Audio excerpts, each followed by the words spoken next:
மதிமுகம் தொலைக்காட்சி நேயர்களுக்கு அஸ்ஸலாமு அலைக்கும். காலத்தை வென்ற இஸ்லாம் என்ற இந்த தொடர் உரையில் இஸ்லாம் மார்க்கத்தினுடைய கொள்கைகள், சட்டதிட்டங்கள், அதனுடைய வணக்க வழிபாடுகள், இஸ்லாம் மார்க்கம் அறிவித்திருக்கிற முன்னறிவிப்புகள் உள்ளிட்ட பல விஷயங்கள் எக்காலத்துக்கும் பொருந்தக்கூடியதாகவும் காலத்தை வென்று நிற்கக்கூடியதாகவும் இருப்பதை நம்ம பார்த்து வருகிறோம். அதில் கடந்த பல வாரங்களாக பெண்கள் சம்பந்தமாக இஸ்லாத்தின் நிலைப்பாட்டையும் உலகத்தின் நிலைப்பாட்டையும், அதில் இஸ்லாத்தினுடைய நிலைப்பாடு தான் காலத்தை வென்று எக்காலத்துக்கும் பொருந்தக்கூடியது என்பதையும் நம்ம பார்த்து வருகிறோம். அதுபோன்ற பெண்கள் சம்பந்தப்பட்ட ஒரு விஷயத்தை தான் இந்த வாரம் நம்ம எடுத்துக்கொள்ள இருக்கிறோம். இஸ்லாம் தோன்றுவதற்கு முன்னால், இஸ்லாம் இந்த உலகத்தில் முகமது நபி அவர்களால் அறிமுகப்படுத்துவதற்கு முன்னால், அவர்கள் இஸ்லாத்தை அறிமுகப்படுத்திய பின்னாலும் உலகத்தில் பெண்களுடைய நிலைமை எப்படி இருந்தது என்று சொன்னால், பெண்கள் அடையக்கூடிய உரிமைகளிலேயே முக்கியமான உரிமை திருமணம் செய்கிற உரிமை. ஏன்னு கேட்டால், திருமணம் செய்கிற அந்த ஒரு உரிமையில் தான் பெண்களுடைய முக்கால் பகுதி வாழ்க்கை அடங்கி இருக்கிறது. இன்றைக்கு 18 வயசில் திருமணம் செய்கிறார்கள், 18க்கு மேலே திருமணம் செய்கிறார்கள். அன்றைக்கு பருவ வயசிலேயே திருமணம் செய்து விடுவார்கள். ஒரு 13-14 வயசில் திருமணம் செய்து விடுவார்கள்.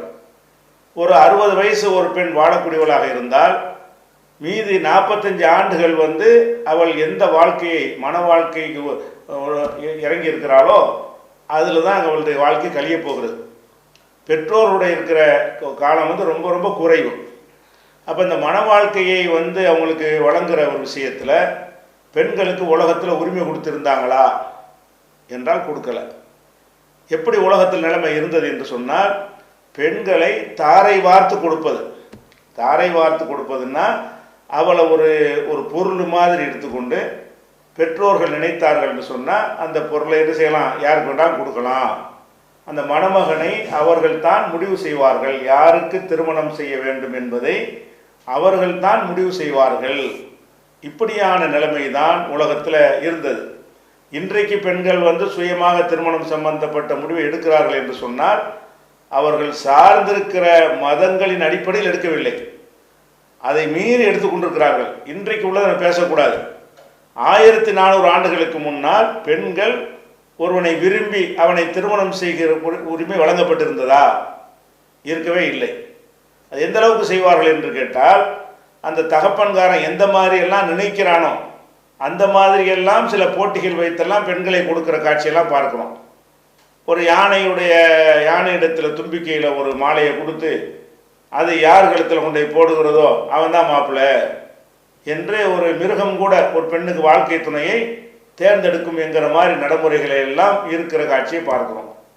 அல்லதே பெண்களை கடத்தி சென்று அவர்கள் வாழ்க்கையை நடத்திவிட்டு எவன் கடத்தி செல்கிறானோ அவன் தான் கணவன் என்கிற மாதிரியான ஒரு நிலைமையும் இருந்தது.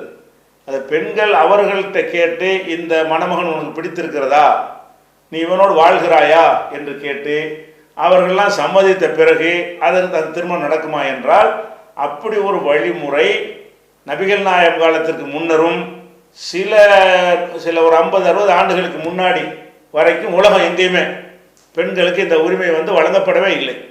மன வாழ்க்கையை தேர்ந்தெடுக்கிறதுக்கு அவர் 2 பேர் வாழப்போகிறார்கள். அப்போ கணவனுக்கு மனைவியை பிடிக்கணுமாக இருந்தால் மனைவிக்கு கணவனை பிடிக்கணுமா இல்லையா? பிடித்தல் என்பது மனசுக்கு நிறைவாக இருந்தால் தானே ஒரு பெண்ணோட வாழ முடியும், ஒரு பெண்ணால் வாழ முடியும். அந்த ஒரு சம்மதம் கேட்கக்கூடிய தன்மையாவது இருந்ததா என்றால் உலகத்தில் இருக்கவில்லை. ஆனால் இஸ்லாம் மார்க்கம் தான் என்ன சொல்லுதுன்னு கேட்டால், ஒரு பெண்ணை திருமணம் செய்து கொடுப்பதாக இருந்தால் 2 விதமாக சொல்கிறது. ஏன்னு கேட்டால், பெண்கள் அவங்களா திருமணம் செய்தல் என்கிற இந்த வாசலை விரிவாக திறந்து வைக்கவும் முடியாது.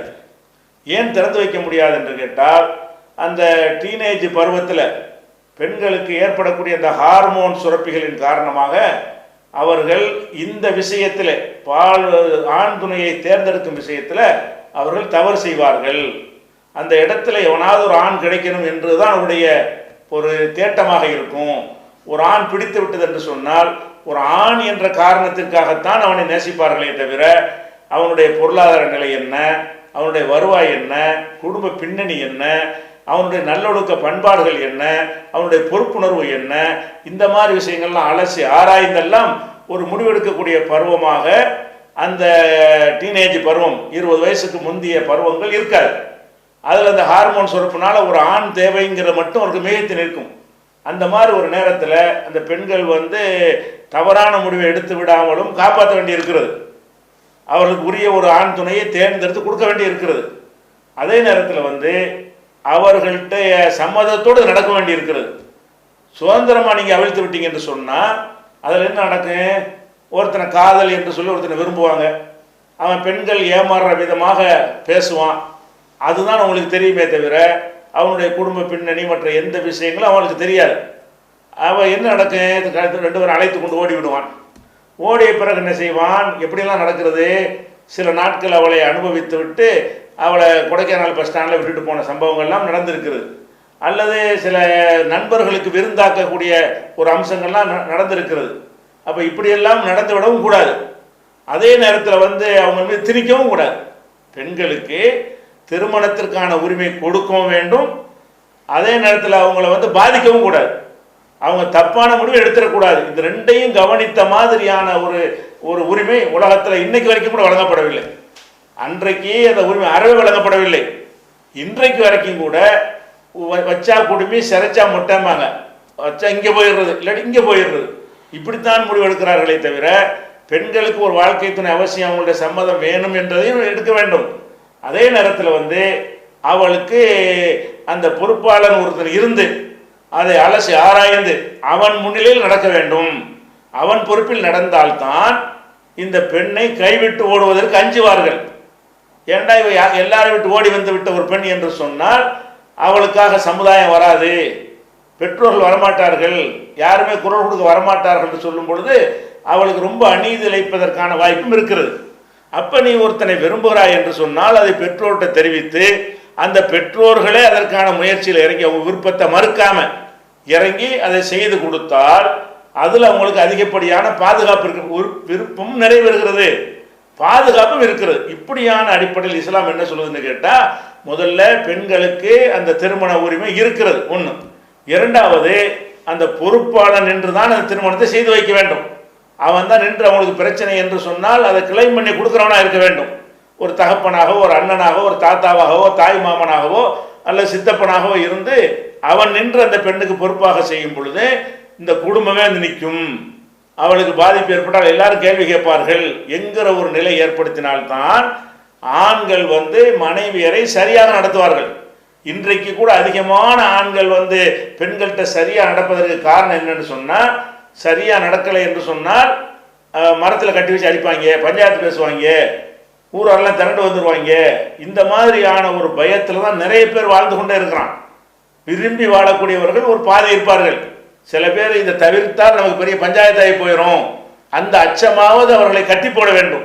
அப்போ இஸ்லாம் எதையெல்லாம் பார்க்குதுன்னு கேட்டால், அவங்களுக்கு ஆசை வந்துருச்சு நீ பாடி உன் இஷ்டத்துக்கு போய்க்க என்று விடவும் முடியாது. அதே நேரத்தில் உனக்கு எந்த உரிமையும் கிடையாது என்று பறிக்கவும் முடியாது. அதுக்கு இஸ்லாம் எப்படி ரெட்டை தாழ்பால் உரிமையும் கொடுக்கிறது. உரிமை என்று சொல்ல இந்த பெண்கள் அந்த பருவத்தில் ஏமாறக்கூடிய பருவம். 20 கடந்துட்டால் ஒரு நார்மலாகி விடுவார்கள். இந்த 19 வரைக்கும் உள்ள பருவத்தில் என்ன உடலில் திடீர்னு ஏற்பட்ட மாற்றங்களினால் அவர்களுக்கு ஏற்பட்ட குழப்பத்தின் காரணமாக ஒரு ஆணின் அரவணைப்பு வேணுங்கிறது மட்டும் தான் அவங்களுடைய கவனம் நிற்கும். அது ஆபத்தான ஒரு பருவம் என்ற காரணத்தினால் இஸ்லாம் என்ன சொல்லுதுன்னு கேட்டால், அது ஒரு பொறுப்பாளன் வழியாக நடக்கணும் என்கிற ஒரு வழியை சொல்லுகிறது. எப்படியெல்லாம் சொல்லுகிறது? திருமறை குர்ஆனில் சொல்லி காட்டுகிறான். அல்லாஹ் 4வது அத்தியாயத்தில் 19வது வசனத்தில், யா அய்யுஹல்லதீன ஆமனூ, நம்பிக்கை கொண்ட மக்களை முஸ்லிம்களே, லா யஹில்லுலக்கும், உங்களுக்கு ஹலால் இல்லை, ஹராம், அன் தரிசுன் நிசா கர்ஹன், வலுக்கட்டாயமாக பெண்களை மணப்பது உங்களுக்கு ஹராம். ஒரு பெண்ணு விரும்பவே இல்லை, வலுக்கட்டாயமாக குடும்பத்தில் கட்டி கொடுக்குறாங்கன்னு சொன்னால் அது அந்த ஆணுக்கு தெரிய வந்தால் அவன் அவளோடு வாழ்வது ஹராம் ஆகிரும். ஹலால் இல்லை, ஹலால் என்ன உணவுல ஹலால் ஹராம் நீங்கள்லாம் கேள்விப்பட்டிருப்பீர்கள். முஸ்லீம் இல்லாத மக்கள் தடுக்கப்பட்ட உணவை ஹராம் என்று நாங்கள் சொல்லுவோம். பன்றி, நாய் இதெல்லாம் ஹராம். அந்த மாதிரி ஒரு செயல் எது என்று கேட்டால், மனைவி அந்த பெண்ணுக்கு இவனோட வாழ விருப்பமில்லை என்று சொல்ல நிலையில் வலுக்கட்டாயமாக திணித்தால் அது இஸ்லாத்தில் வந்து அனுமதி கிடையாது என்று இப்படி ஒரு சட்டம் உலகத்தில் இதுக்கு முந்தி இருந்ததா? இன்னைக்கு எங்களை கட்டாயப்படுத்த முடியுமா? இன்னைக்கு நீங்க பேசலாம்.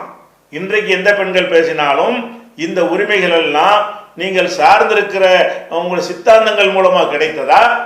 அதை உடைத்து எரிந்துவிட்டு இந்த உரிமை பெற்றிருக்கிறீர்களா? முஸ்லிம்களை பொறுத்த வரைக்கும் இஸ்லாமே அந்த உரிமையை வழங்கிவிட்டது. முஸ்லிம் பெண்கள் இதற்காக இந்த போராட்டமும் செய்யவில்லை, இதற்காக எந்த கஷ்டத்தையும் படவில்லை, 14 இந்த கோரிக்கையை கூட வைக்கவில்லை. 14 நூற்றாண்டுகளாகவே இஸ்லாம் என்ன செய்கிறதுன்னு கேட்டால் இந்த உரிமையை பெண்களுக்கு வழங்கி இருக்குது. அனுமதி கேட்காம எந்த ஒரு திருமணம் நடப்பதே இல்லை. முஸ்லீம் திருமணம் நடக்கும் பொழுது அந்த பதிவு புத்தகத்தை கொண்டு போய் பெண்ணிடத்தில் இந்த மாதிரி மாப்பிள்ளை பிடிச்சிருக்கான்னு முதல்ல கேட்டு விடுவார்கள். சபையில் வைத்து ஒரு 2 சாட்சியின் முன்னாடி கையெழுத்து வாங்குவார்கள். முன்னாடியும் கேட்டு ஒப்புதல் பெறுவார்கள். அதை எழுத்தாக ரிட்டனாக ஆக்க வேண்டும் என்பதற்காக வேண்டி கையெழுத்து கேட்பார்கள். மாப்பிள்ளை பிடிக்காம வற்புறுத்தி இருந்தால் முடியாது என்று சொல்லிவிட்டால் கல்யாணம் பண்ணி வைக்க முடியாது. நான் கையெழுத்து போட முடியாது என்று சொல்ற உரிமை இன்றைக்கு கூட அதை நடைமுறைப்படுத்தி கொண்டிருக்கிறார்கள். உலகத்தில் எங்கேயுமே இது கிடையாது. வலுக்கட்டாயம் என்ன செய்கிறாங்க? திருமணம் பண்ணி வைத்து விடுகிறார்கள். அதே மாதிரி வந்து நபிகள் நாயகம் சொல்லுகிறார்கள், ஒரு கன்னி பெண்ணாக ஒருத்தி இருந்தால் அவள்கிட்ட அனுமதி கேட்க வேண்டும். திருமணம் செய்வதாக இருந்தால் இந்த மாதிரி ஒரு நல்ல வரன் வந்திருக்குது, ஏன்னா அவங்களே தேட சொல்லும்போது ஏமாந்துடுறாங்க. அவங்கள விட வந்து அவன் தகப்பனுக்கு அதிக அக்கறை இருக்கும். அவனுக்கு எதெல்லாம் அக்கறை இருக்கு? இந்த பெண்ணை என்ன விரும்புவாளோ அந்த மாதிரியான அக்கறையும் இருக்கும். உடல்லாம் நல்லா இருக்கணும், அழகா இருக்கணுங்கிற அக்கறையும் இருக்கும். அதை தாண்டி அவனுடைய பொறுப்பு, அவனுடைய வருமானம், அவனுடைய கேரக்டர், இதையெல்லாம் யார் பார்ப்பா? பெற்றோர்கள் பார்ப்பார்கள். பார்த்து இந்த மாதிரி அவங்க ரெக்கமெண்ட் பண்றாங்கல்ல, அதுல உனக்கு பிடிச்சவனை தேர்ந்தெடுத்துக்க. நாங்க பல பேர் ரெக்கமெண்ட் பண்றோம், நீ உனக்கு பிடித்தவனை தேர்ந்தெடுத்துக்கொள், அவனுக்கு நாங்கள் திருமணம் செய்து வைக்கிறோம் என்று சொல்லக்கூடியதுதான் பெண்களுக்கு வழங்குற இந்த மன உரிமையில சிறந்த மன உரிமை. அப்ப நபிகள் நாயகம் சொல்றாங்க, அந்த ஒரு கன்னி பெண்ணை திருமணம் செய்து கொடுப்பதாக இருந்தால் அவர்கள்ட்ட அனுமதி வாங்கணும் என்று சொல்றாங்க. இது புகாரிங்கிற ஹதீஸ் நூல்ல 5131 ஹதீஸ் நீங்கள் பார்க்கலாம். நபிகள் நாயகத்தினுடைய ஆதாரபூர்வமான ஒரு செய்தி. அப்ப சில நபி தோழர்கள் கேள்வி கேட்கிறாங்க, ஒரு கன்னி பெண்கிட்ட போய் இவனை பிடிச்சிருக்கான்னு கேட்டா பதில் சொல்வதற்கு வெட்கப்படுவாங்களே அப்படின்னு கேட்கிறாங்க. அப்ப நபிகள் நாயகம் சொல்றாங்க, வெட்கப்பட்டால் மௌனமா இருக்கட்டும், மௌனம் சம்மதத்திற்கு அறிகுறி. வெட்கப்படலைங்கிற சொல்லிடுவாங்க, வெளிப்படையா பிடிக்கலைங்கிற சொல்லிடுவாங்க. பிடிக்குன்னு சொல்லுறது தான் வெட்கம் வரும். இல்லை எனக்கு இந்த மாப்பிள்ளை பிடிக்கலன்னு ஒருத்தவரில் சொல்லிட்டாங்கன்னா விட்டுற வேண்டியதான். பேசாம இருந்துட்டாங்கன்னு சொன்னா அந்த வயசுல வரக்கூடிய அந்த வெட்கத்துக்கு மதிப்பு கொடுத்து அந்த மௌனம் சம்மதம், மௌனமா இருந்து விட்டார்கள் என்று சொன்னா அது சம்மதமாக எடுத்துக்கொள்ளுங்கள் என்று அந்த அளவுக்கெல்லாம் இஸ்லாம் என்ன செய்து வழிகாட்டி இருக்கிறது. அப்ப இந்த மாதிரியான உரிமை இருந்ததா? இன்னைக்கு சாதாரணமா இந்த காலத்தில் விளங்க முடியாது. நீங்க உங்களுக்கு அந்த காட்டு மிராண்டி காலத்துக்கு திரும்பி சென்றீர்களே ஆனால் இப்படியான உரிமையை வழங்குவதற்கு பெரிய பெரிய போராட்டம் பல பேர் பண்ணி பார்த்து விட்டார்கள். இந்த காலத்தில் கூட அவங்களால செய்ய முடியல. அப்ப இதை மிஞ்சின காட்டு மிராண்டிகள் வாழ்ந்த ஒரு சமுதாயத்தில் வந்து முகமது நபி அவர்கள் வந்து பெண்களை கல்யாணம் பண்றாந்தா பர்மிஷன் வேணும், அவங்க சம்மதம் இருந்தாவணும். அதே இடத்துல கூட்டிட்டு போய் ஏமாற்றி ஓட்டிட்டு போயிடக்கூடாது. பொறுப்பாளர் நின்று அதை செஞ்சு வைக்கணும். பொறுப்பாளர்கள் விருப்பத்தின்படி திருமணம் செய்து வைக்க வேண்டும் என்று சொல்கிறார்கள். அதே நேரத்தில் அவருடைய அனுமதி வாங்க வேண்டும் என்றும் சொல்கிறார்கள். இன்னும் சொல்ல போனால் நபிகள் நாயகனுடைய காலத்துல ஹன்சான்ற ஒரு அம்மா இருந்தாங்க. அந்த அம்மா வந்து அவங்க வந்து கணவன் இறந்து விட்டு விதவையாக இருக்கிறார்கள். விதவையாக இருக்கும் பொழுது அந்த பெண்ணுடைய தகப்பன் தந்தை என்ன செய்யறாருன்னு கேட்டா, வீட்டில் விதவையா அந்த பொண்ணு இருக்குது என்பதற்காக வேண்டி அவரா ஒரு மாப்பிள்ளையை பார்த்து கல்யாணம் பண்ணி வச்சுட்டார். இந்த பெண்ணு பிடிக்கலன்னு சொல்லி கல்யாணம் பண்ணி வச்சுட்டார்.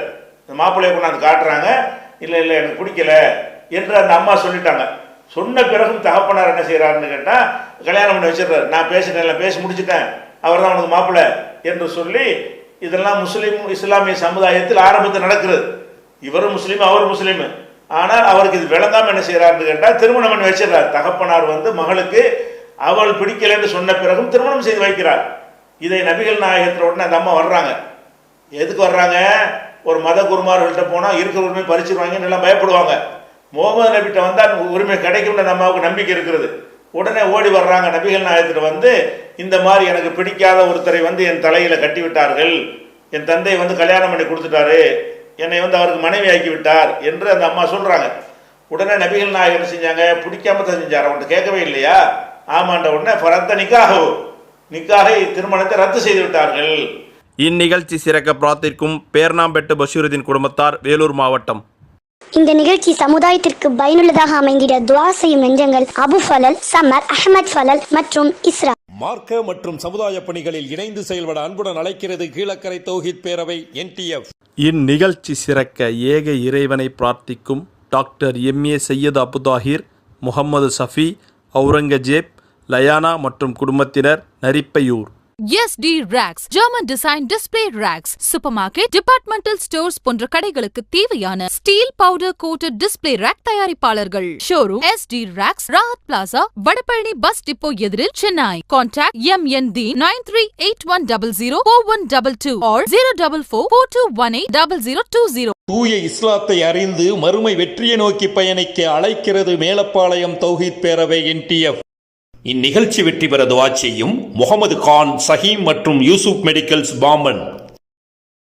தங்க நகைகள் விற்பனை செய்ய, அடகு நகையை மீட்டு விற்பனை செய்ய, ஹலாலான முறையில் தங்க நகை கடன் பெற RK ஹலால் ஜுவல் கேஷ். வட்டியை வெறுப்பவர்களுக்கு மட்டும் அழகிய தங்க நகை கடன்.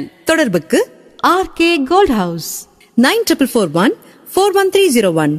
இந்த நிகழ்ச்சி சிறக்க வாழ்த்துவது தொண்டி தௌஹீத் சகோதரர்கள், தொண்டி தௌஹீத் பேரவை, ராமநாதபுரம் மாவட்டம். இந்நிகழ்ச்சி வெற்றி பெற துஆ செய்யும் அமீர் செல்லக்கனி துதல் அல்வா கடை, ஓஜயம் தெரு, கீழக்கரை.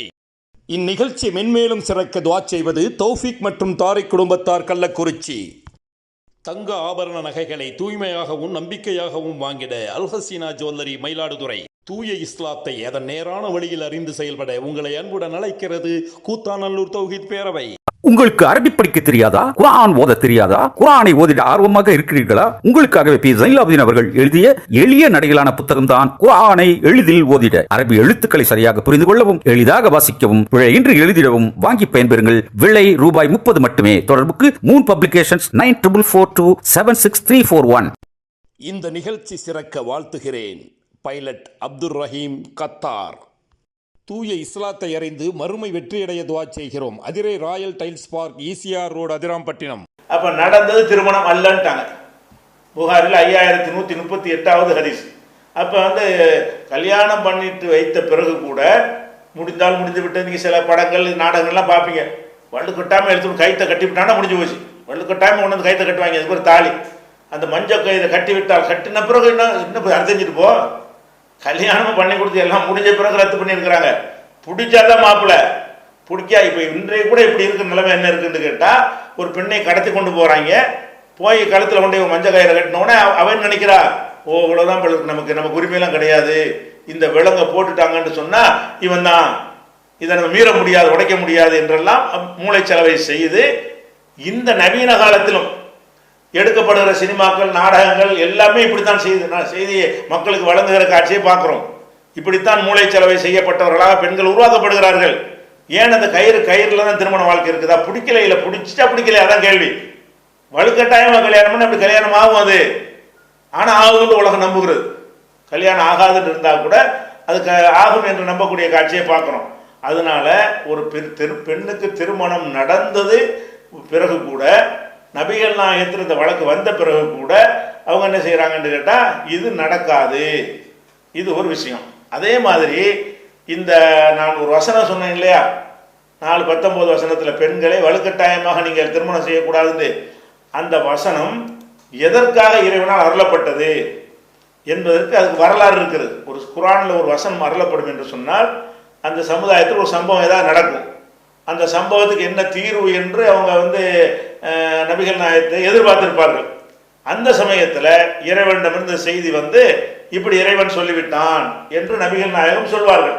அந்த மாதிரி அடிப்படையில் அன்றைக்கு எப்படி ஒரு நிலைமை நிலவுடுச்சுன்னு சொன்னால், ஒருத்தன் இறந்துருவான், ஒரு ஆம்பளை இறந்துடுறான், ஒரு ஆண் இறந்துட்டான்னு சொன்னால், அந்த ஆணுடைய குடும்பத்து பெண்கள்லாம் இருக்காங்கல்ல, அவங்களையெல்லாம் மற்ற உறவினர்கள் விருப்பப்படி என்ன செஞ்சுக்கலாம், நம்மளா எடுத்துக்கிடலாம், யாரையும் கேட்க தேவையில்லை அப்படின்னு சொல்லி, அந்த ஒருத்தன் தகப்பங்காரன் அந்த குடும்பத்து பொறுப்பாளன் இறந்துட்டான்னு சொன்னால், அவன் மனைவியிலேருந்து பிள்ளைகள் வரைக்கும் என்ன செய்வாங்க, அடுத்தவங்க எடுத்துக்கொள்ளலாம்ங்கிற மாதிரி ஒரு நினச்சா கல்யாணம் பண்ணிக்கிடுவார்கள், நினச்சா வேற ஆள் கல்யாணம் பண்ணி அவங்களே கல்யாணம் பண்ணிக்கிடுவாங்க, இல்லாட்டி வேற யாரும் கல்யாணம் பண்ணி கொடுப்பாங்க, அல்லது கல்யாணமே பண்ணி கொடுக்காம எங்கள் வீட்டில் வேலைக்காரியா இரு, இப்படி வைத்து கொண்டார்கள். ஒருத்தன் இறந்த பிறகு அந்த குடும்பத்தை சுமக்கிறவன் என்ன செய்வான்னு கேட்டால், ஒன்று அவன் கல்யாணம் பண்ணிக்கிடுவான், அல்லது யாருக்காவது கல்யாணம் பண்ணி கொடுப்பான்.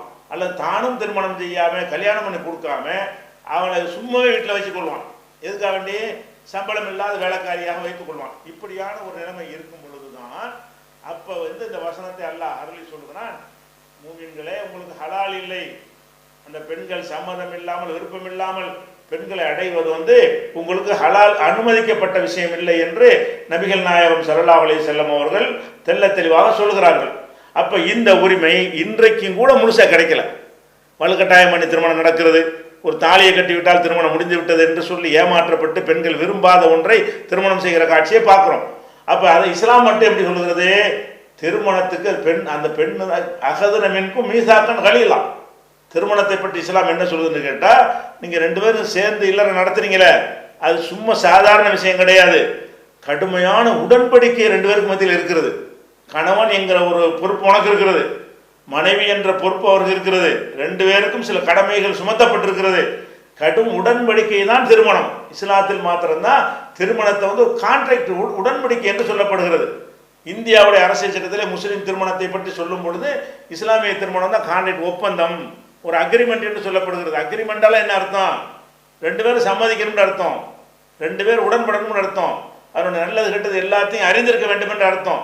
அப்போ அந்த மாதிரியான ஒரு கடுமையான உடன்படிக்கையாக இஸ்லாம் கருதுகிற காரணத்தினால் அப்போ உடன்படிக்கை செய்வதற்கு என்ன வேணும்? அவங்கள்ட்ட சம்மதம் வேணும். வலுக்கட்டாயம் ஒருத்தருடைய சொத்தை நம்ம எழுதி வாங்கிட்டு அவன் கைரேகையை வலுக்கட்டாயம் வைத்து கொண்டால் செல்லுமா? அது நியாயமாக இருக்குமா? அந்த மாதிரியான முறையில் திருமணங்களை நம்ம செஞ்சிடக்கூடாது என்பதற்காக இவ்வளோ பெரிய கடுமையான ஒரு நிலைப்பாட்டை எடுத்திருக்கிறது. அப்போ திருமணத்திற்கு பெண்கள் சம்மதம் இல்லாமல் தகப்பனும் கல்யாணம் பண்ணி வைக்கக்கூடாது.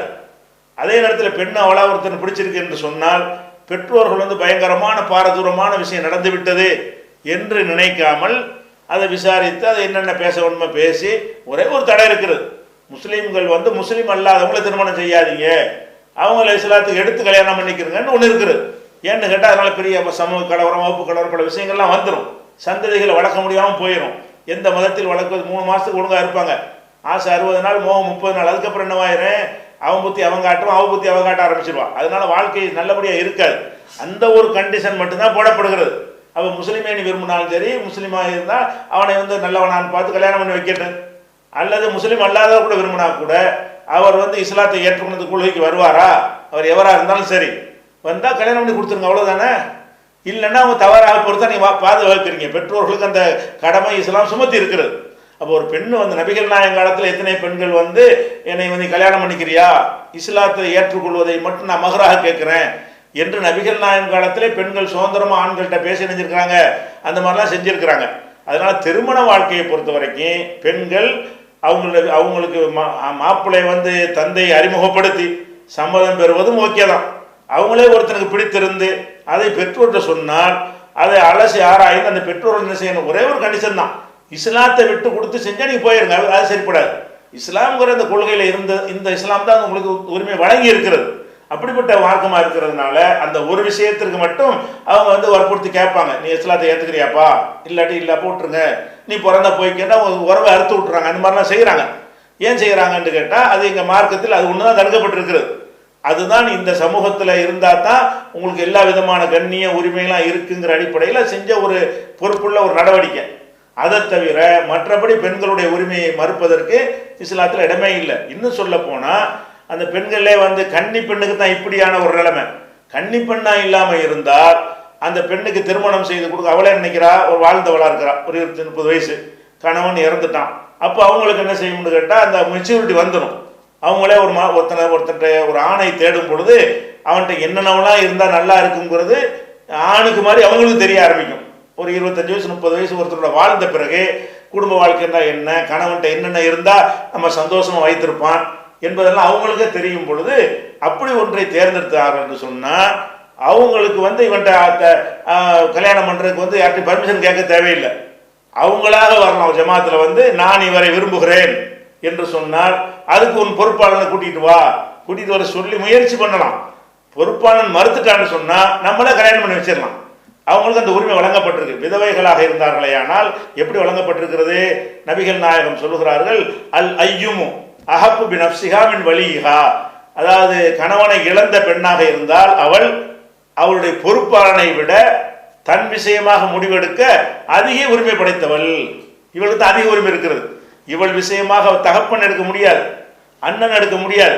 இவள் ஏற்கனவே வாழ்ந்துட்டான். முதல் தடவை இருக்கும்போது தான் அனைத்து இவன் பொறுப்பாளியா நின்று அதை பாதுகாத்து ஒழுங்கா திருமணம் பண்ணணுமேங்கிற ஒரு அக்கறையெல்லாம் அப்பதானே செய்யணும்.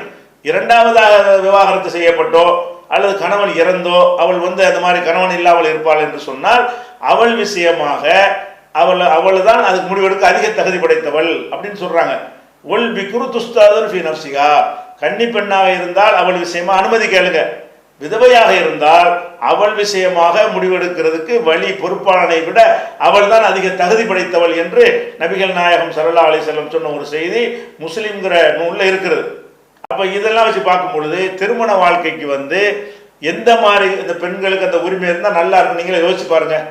இன்றைக்கு நவீன காலத்தில் நீங்க கவனித்து பார்த்தீர்கள் என்று சொன்னா பெற்றோரை மீறி அவங்க காதல்னு போறாங்க. போய் சீரழிந்து போறவர்கள் அதிகமா, ஒழுங்கா வாழ்றவங்க அதிகமா. ஏன்னா அவங்க அது ஒன்று எதுவும் தெரியாது அவங்களுக்கு. ஒருத்தனை பற்றி அவனுடைய நல்லது கெட்டதெல்லாம் பெண்ணை எப்படி அலசி ஆராய்வாள்? அந்த குடும்பத்தாரனா என்ன செய்வாங்க, அந்த ஜமாத்தில் கேட்டு இந்த ஜமாத்தில் கேட்டு அவன் நண்பர் வட்டத்தில் கேட்டு எல்லாத்தையும் அலசி ஆராய்ந்து கடைசியில் விசாரித்த தண்ணடிக்கிறவனா இருப்பான். கடைசியில் இந்த மாதிரி பல பெண்களை சீரழித்தவனா இருப்பான். அதை மறைச்சு இந்த பெண்ணுடைய மனசுல மாற்றி இருப்பான். அப்போ அந்த மாதிரி அந்த பெண் ஏமாறும் பொழுது அந்த பெற்றோருடைய மனம் பதறமா இல்லையா? அப்படி இருந்தாலும் போய் சீரழிஞ்சு போன்னு ஒரு தகவல் விட்டுருவானா? அதனால இஸ்லாம் என்ன சொல்லுதுன்னு கேட்டா, நீங்கள் பெற்றோர்கள் வழியாக நீங்கள் விரும்பினது இன்னொன்னையும் கவனிக்கணும். விருப்பம்னு சொன்னா ஒண்ணுதான் உலகத்தில் விரும்பத்தக்கது, உலகத்தில் எதுவுமே கிடையாது. ஒரு இது இல்லாட்டி இன்னொன்று விரும்புங்க. ஒரு சாப்பாடு விரும்புகிறோம், பிரியாணி ஆசைப்படுறோம், பிரியாணி கிடைக்கலன்னு என்ன செய்வோம்? பிரியாணி வாங்க வசதி இல்லைன்னா வேற சாதா சாப்பாடு சாப்பிடலாம்ல. அப்படித்தான் ஒரு மனிதனுடைய காதல் என்ற விருப்பம் ஆணா இருந்தாலும் பெண்ணாலும் இருக்கணுமே தவிர இதை விட்டா எனக்கு ஒண்ணுமே இல்லைங்கிற மாதிரி எதை விரும்பினாலும் மனநோய். அது ஒரு சட்டை எடுக்க போறோம், இந்த மாதிரி இந்த கலர் சட்டை வேணும் நம்ம கேட்குறேன், அது பஜார்ல இல்லை, அதுக்கான சட்டை இல்லாமல் ஒன்று அலைய முடியுமா? அது இல்லாட்டி வேற கூட அது ஈக்குவலாக உள்ளது ஒன்று கேட்குறோமா இல்லையா? அந்த மாதிரி தான் என்ன செய்யணும், ஒரு பெண்ணையும் ஆணையும் விரும்புகிறோம். விரும்பி அவ ஒத்துக்கல இவன் ஒத்துக்கல, அது பிடிக்கல, ஏதோ ஒரு பிரச்சனையா இருக்குது, இல்லாட்டி விரும்பின வேற ஒன்று போய் தேர்ந்தெடுத்து ஒரு ஆணு தான் வேணும் ஒரு பெண்ணுக்கு. அதே நேரத்தில் சில பிடித்த அம்சங்களும் இருக்க வேண்டும். உலகத்துல ஒண்ணுதான் இருக்குங்கிற மாதிரி மைண்ட முட்டலாக்கி வச்சிருக்காங்க. ஒண்ணுதான் உலகத்துல இருக்க முடியும். அந்த மாதிரி காதல் வயத்துல பட்டீங்கன்னா ஆபத்துல மாட்டிக்கிறவங்க பெண்கள். வேற எப்படி செய்யணும்? நீங்க தேர்ந்தெடுக்கிற அந்த ஆண் சரியானவனான்னு விசாரிக்கிற பொறுப்பை ஆரம்பத்திலே உங்களுடைய பெற்றோர்கிட்ட கொடுங்க. அவங்க விசாரிப்பாங்க. இவன் என்னை விரும்புகிறான், நான் திருமணம் செய்து கொள்ளலாமா என்று வெட்கம் இல்லாமல் பெற்றோர்கிட்ட உரிமையோடு சொல்லுங்க. பெற்றோர் அதை காது கொடுத்து வாங்கி அவனுடைய பயோடேட்டா ஃபுல்லா எடுத்து அவன் சரியானவனா இருந்தான்னு சொன்னா அதை திருமணம் பண்ணி வச்சிருங்க. உங்களுடைய சும குறைஞ்சு போச்சு. சரியானவனா இல்லை என்று சொன்னானே ஆனால் அதை நீங்க விலைக்கு பெற்றோர்கள் சொல்லும் போது இந்த பிள்ளைகள் அதை புரிந்து கொள்ளணும். நான் குடிகாரனா இருந்தாலும் அவனோட தான் இருப்பேன், அவன் வேலை வெட்டி இல்லாமல் வெட்டி பயிலா இருந்தாலும் அவனோட தான் இருப்பான்னு போனா எவ்வளவு நாளைக்கு இருப்பீங்க? அப்புறம் காலம் அவன் கவனிக்க தவறினால் யாருதல் நிப்பாட்டப்படும், நீ திரும்பி வர முடியுமா? அப்ப இதையெல்லாம் கவனத்தில் கொண்டு பெண் உரிமைக்கு இஸ்லாம் எப்படி கொடுக்குதுன்னு கேட்டா, அந்த திருமண உரிமையையும் கொடுத்து ஒரு பாதுகாப்பையும் சேர்த்து கொடுக்கிறது. திருமண உரிமை இருக்கிறது, நீனா பண்ணிக்கிறாதே, உனக்கு சேஃப்டி கிடையாது, ஆம்பளை ஏமாத்திடுவாங்க, உன்னுடைய குடும்பத்தார் நின்று செஞ்சு கொடுத்தா தான் என்னென்ன செக்யூரிட்டி பண்ணி அம்பிட்டு பண்ணுவாங்க. ஒரு தகப்பன் நின்று பிள்ளை கல்யாணம் பண்ணி கொடுக்கும் பொழுது இந்த பெண்ணுக்கு மகர் எவ்வளோ வாங்குறது, இவ்வளோ ஏமாற்றி விடாமல் இருக்க என்னென்ன கண்டிஷன்லாம் பேசுவது, யாரையெல்லாம் சாட்சி ஆக்குவது, என்னென்ன ரெக்கார்ட்லாம் உண்டாக்குவது, இது எல்லாத்தையும் யாருக்கு செய்ய முடியும்? ஒரு தகப்பனுக்கோ ஒரு அண்ணனுக்கோ ஒரு சித்தப்பனுக்கோ பெரிய பொண்ணுக்கோ செய்ய முடியும். அவளுக்கு செய்ய முடியுமா? அந்த பருவம் செய்ய விடாது. ஒரே சிங்கிள் அஜெண்டா தான் அவளுக்கு, ஒரு ஆம்பளை வேணுங்கிறது தான் அந்த பருவம் அப்படி தோணும். அதனால இஸ்லாம் என்ன செய்யுதுன்னா, அந்த விருப்பத்தை நீங்க கவனத்தில் கொள்ளுங்க, ஏமாந்து போயிடாதீங்க. அப்ப விருப்பத்தையும் கொடுத்து பெற்றோருக்கு அறிவுரை சொல்லுது. அவங்க விரும்பினாங்கன்னா கல்யாணம் பண்ணி வச்சிருங்க, விரும்பாத ஒண்ணு நீங்க கல்யாணம் பண்ணி வச்சிங்கன்னா தகப்பனுங்கிற அந்தஸ்தை வச்சு பண்ணா செல்லாது. அந்த திருமணம் நிக்கா ரத்து பண்ணிட்டு வேற ஒண்ணு ஜமாத் தலைவர்கிட்ட முறையிட்டு திருமணம் செய்யலாம். இப்படியான ஒரு உரிமை பெண்களுக்கு இஸ்லாம் வழங்குது. இது சரியா? அல்லது ஒரேடியா திறந்து விட்டு எப்படி வேணாலும் நீனா போய்க்க, அதுக்கு பேர் காதல், சீரழிஞ்சாலும் சின்ன பெண்ணவன் போனாலும் தாய் தந்தையெல்லாம் நம்ம முக்கியம் இல்லை என்று அவிழ்த்து விடுவது, அவள் வாழ்க்கையில் சீரழித்துக் கொள்வது சிறந்ததா இருக்குமா? அல்லது உனக்கு உரிமையே கிடையாது அப்பன்னு சொல்றத நீ கேட்கணும் அப்படின்னு சொல்லி கிழவனுக்கெல்லாம் கல்யாணம் பண்ணி கொடுத்துட்றாங்க. அந்த பெண்ணு பணத்துக்காக வேண்டியெல்லாம் திருமணம் பண்ணி கொடுக்கக்கூடிய பெற்றோர்கள்லாம் இருக்கிறார்கள். அதெல்லாம் இல்லாம பாதுகாப்பு பிளஸ் உரிமை சேர்த்து வழங்கி இருக்குது. இது காலத்தை வென்று நிற்கிறா என்று சிந்தித்து பாருங்கள்.